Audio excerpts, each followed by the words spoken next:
Welcome back to another video. This will be regarding SOLIDWORKS, mainly the name over here within part design.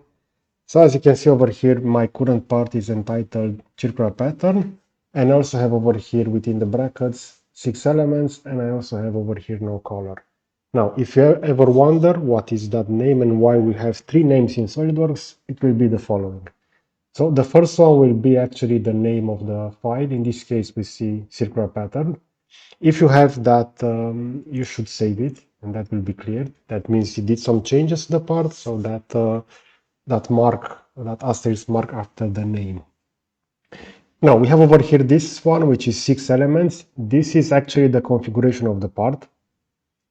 For this part, I will go over here within configurations, and we're gonna see that I also have one entitled 4.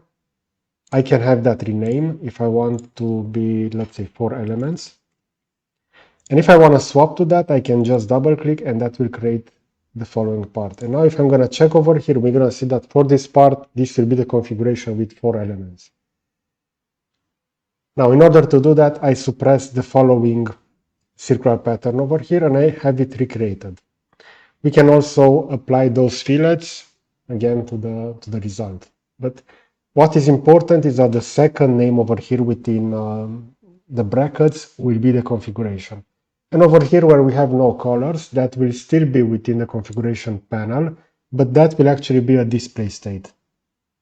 So in this case, within SOLIDWORKS, we can make different configurations with different colors to better highlight various sections from the part. So if I will go, for example, to inner pockets, over here I configure the part to have a blue tint, and I also selected the inner faces over here and made them green.